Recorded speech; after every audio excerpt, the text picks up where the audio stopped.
바울이 이제 밀레도라는 지역에 이르렀죠. 밀레도는 항구입니다. 항구에서 밀레도에서 배를 타고 예루살렘으로 돌아갈 계획을 세웠죠. 오순절날까지 이르기 전까지 돌아가길 계획을 세웠는데 그 계획대로 하려다 보니까 그 밀레도에서 한 북쪽으로 한 50km 정도 떨어져 있는 에베소를 들르지 못하고 왔어요. 에베소는 바울이 오랜 시간 그곳에서 머물면서 거의 3년 정도 머물면서 목회를 하였던 지역이잖아요. 그런데 거기를 꼭 들렸어야 되는데 들리지 못하고 밀레도까지 바로 왔습니다. 그래서 밀레도에서 에베소의 장로들, 사람을 보내서 장로들을 내려오라 이렇게 청하게 된 것입니다. 17절에 보면 교회 장로들을 청해라. 이제 밀레도에서 배가 언제 떠날 때 기약이 가까웠기 때문에 자기는 갈 수가 없는 것이죠. 그리고는 이제 그 장로들을 청하고 나서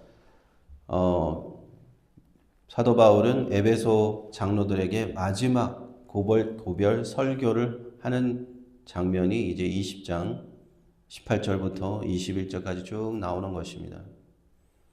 사도 바울이 그 작별 설교를 이제 하면서 먼저는 자기 자신이 어떻게 이 아시아에 들어온 첫날부터 아시아에 참 힘들게 들어왔거든요.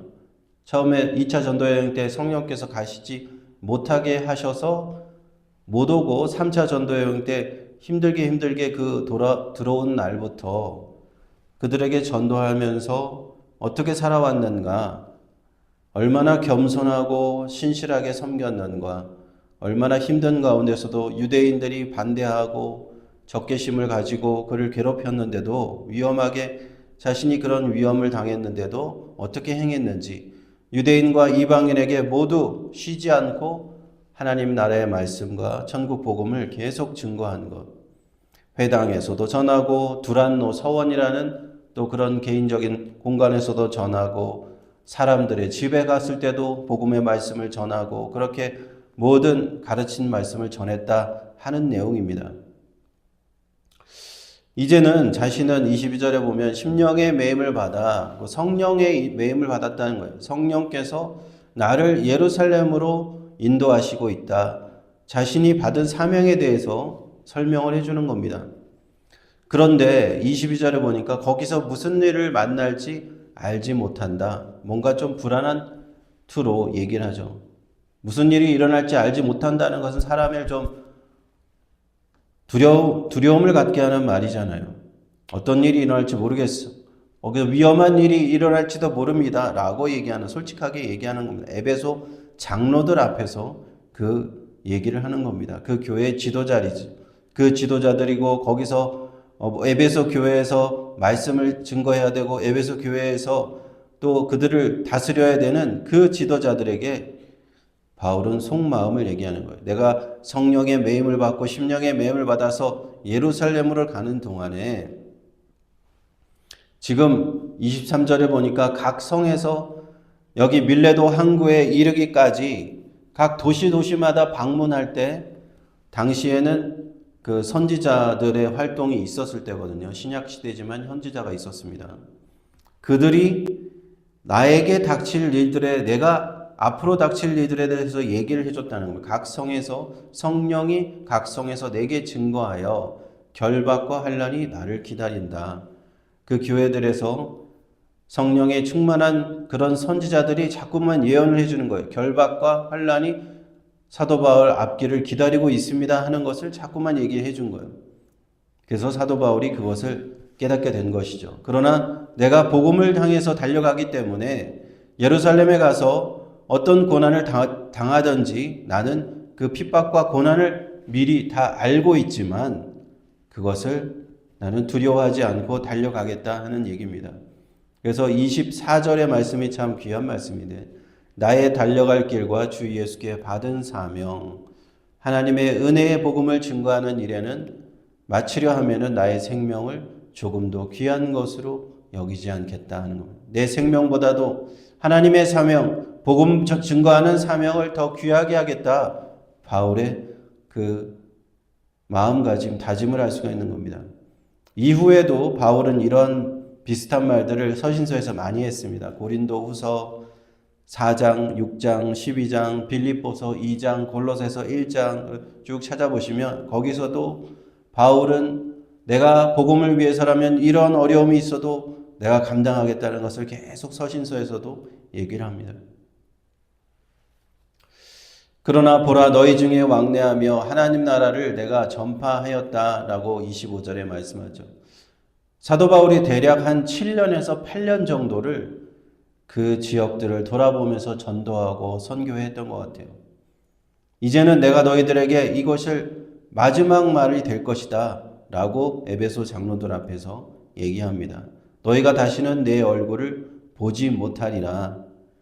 그렇지만 바울은 가는 곳마다 지난 7년, 8년 동안 복음의 씨앗을 뿌렸기 때문에 나는 하나님 앞에서 떳떳하다고 얘기를 해요. 사도 바울의 주된 사역은 씨앗을 뿌리는 사역이었습니다. 복음의 씨를 뿌린다. 그 씨를 뿌린다는 건 무엇일까요? 일단 씨를 뿌려놓으면 그 씨는 어떤 땅이든 뿌려지게 되고 뿌려진 씨 중에서 분명히 싹이 트게 되죠. 우리가 실제로도 씨를 뿌리면 그렇게 되잖아요. 예수님께서 분명히 말씀하셨잖아요. 씨를 뿌리면 그 마음밭이 어떤가에 따라서 길가냐, 돌짝밭이냐, 가시덤불이냐, 좋은 땅이냐, 어떤가에 따라서 그 말씀이 자라게 되는데 자신은 그냥 씨를 막 뿌리고 다녔다는 거예요. 사도 바울이 한 곳에서 막 10년, 20년 있었던 것이 아닙니다. 그래서 계속 돌아다니면서 하나님의 말씀, 복음을 막 전하고 받아들이는 사람이 있었고 받아들이지 않는 사람이 있었고 튕겨내는 사람이 있었고 돌짝밭 같은 사람들이 있었지만 하나님의 말씀을 순순하게 믿음으로 영접하고 받아들이는 사람도 있었어요. 그래서 자신의 그렇게 사람들을 가리지 않고 유대인이나 이방인들이나 헬라인들이나 누구를 만나든지 어디를 가든지 자신은 씨 뿌리는 그 자신의 사역을 충분히 감당했다는 겁니다. 나중에 고린도전서에 가면은 아볼로가 등장하는데 그는 물을 주는 사역을 했다고 그렇죠. 물을 주는 사역. 그러니까 씨가 뿌려졌으면 씨가 잘 자라기 위해서 물을 줘야 되는데 햇볕도 필요하고 물도 필요하고 양분도 필요한데 아볼로는 물을 주는 사역이었던 한 교회에서 계속 있으면서 5년, 10년, 20년 있으면서 그 교회가 이렇게 잘 성장하도록 복음이 성장하도록 목회를 하는 그런 것을 의미하는 것이죠. 아볼로의 물 주는 사역. 사도 바울은 씨를 뿌리고 아볼로는 물을 주는 그런 목회적인 사역을 했다는 겁니다. 그렇기 때문에 사도 바울이 말하는 것은 무엇이냐? 결론적으로 모든 사람의 피에 대해서 나는 깨끗하다. 나는 하나님의 말씀을 다 전했기 때문에 나 때문에 나를 스쳐간 사람들 중에 하나님의 말씀을 듣지 못한 사람은 아무도 없다. 그러므로 나는 그 영혼들에게 대해서 책임을 다했다. 만약에 순종치 아니했다면은 앞서서 말씀이 나왔던 것 같이 그 피는 자기들의 머리로 돌아가시다. 자기가 심판날 자신들이 받아야 될 그 심판은 자기가 책임져야 된다라는 표현이죠. 28절에 이제 그 장로들에게 권면을 합니다. 에베소 장로들에게 뭐라고 권면합니까? 28절에 보니까 자기를 위하여 또는 온 양떼를 위하여 삼가라 이렇게 이야기합니다. 장로들을 그곳에 세운 이유가 무엇입니까? 교회들에서 하나님의 백성들, 하나님의 자녀들을 잘 관리하라. 그들은 양이니까 양은 목자가 필요하잖아요. 양들은 혼자서 가만히 놔두면은 갈 길을 알지 못하고 막 자기 마음대로 돌아다니고 뭐 풀을 뜯어 먹어야 되는데 풀밭도 알지 못하고 물가로 가서 물을 마셔야 되는데 어디 있는지도 알지 못하고 하니까 목자가 다 인도를 해야 된단 말입니다. 그래서 그 목자로서 그 장로들을 그 교회에 세우신 거예요. 에베소 장로들은 당시에 그 가르치는 일과 치리한 일 둘 다를 행했다는 것으로 보는데요. 오늘날 우리가 장로라고 하면은 사실 목사도 장로인데 그 장로교회 그 헌법에 따르면 목사도 장로입니다. 근데 가르치는 역할을 하는 장로고요. 일반 장로는 치리하는 장로. 오늘날 장로교는 장로를 두 부류로 분류를 했습니다. 가르치는 장로, 치리하는 장로. 그러나 초대교회에서는 그런 구분이 없었어요. 에베소 교회에서는 그냥 장로가 말씀도 가르치고 치리도 하고 그렇게 했다는 겁니다. 그래서 그렇게 목자의 막중한 책임을 가졌으니 먼저 자기 자신을 살피고 온 양떼를 위해서 삼가라 라고 말씀하신 겁니다. 그러고 시간이 지나면 내가 아는 것이 무엇이냐면 흉악하고 사나운 이리가 양떼를 잡아먹으려고 교회에 들어올 것을 내가 미리 알고 있다. 사도 바울은 이것을 영적으로 아는 거예요. 그래서 이때가 AD 57년입니다. AD 57년이어서 뭐 이단 사상들이 그렇게 막 완벽하게 정립이 안 돼 있을 텐데도 불구하고 사도 바울은 그것을 아는 거예요. 흉악한 이리가 거짓된 가르침을 가르치는 자들, 그런 이단적인 가르침을 가르치는 자들이 들어와서 교회 안에 들어와서 양떼들을 어지럽게 할 것이다. 양떼들을 진리에서 벗어나게 하려고 자기를 쫓게 하려고 30절에 보면 제자들을 끌어서 자기를 쫓게 하려고 되어 있죠. 어그러진 말을 할 것이다. 진리를 벗어나고 자신이 이단의 교주가 되어서 양떼들을 잘못된 길로 인도하는 그런 이단적인 일들이 일어날 것을 내가 안다라고 말씀합니다. 30절에. 오늘날 교회에서도 정말 이 글이 있었던 시기 AD 57년 때부터 지금까지도 이러한 일들이 끊임없이 일었습니다. 얼마나 수많은 이단들이 있었는지 모릅니다. 다 셀 수가 없을 정도로 많은 이단들이 있었고 복음의 진리에서 믿음의 진리에서 떠나게 하려고 온갖 거짓된 가르침으로 교회에 들어와서 양떼들을 정말 아무것도 모르는 양떼들을 현혹해서 거짓으로 그들을 복음의 진리에서 떠나게 했던 일들이 있어 왔습니다. 지금까지도. 그러므로 우리가 지도자들은 무엇을 해야 하냐? 깨어 있어야 되는 거예요. 항상 깨어서 31절에 그러죠. 너희가 깨어 있으라는 거예요. 깨어서 항상 양떼들이 잘못되지 않도록 그렇게 목회를 해야 된다. 그들을 치리해야 된다 하는 것입니다. 내가 3년이나 밤낮 쉬지 않고 눈물로 각 사람을 훈계했던 것 기억해라.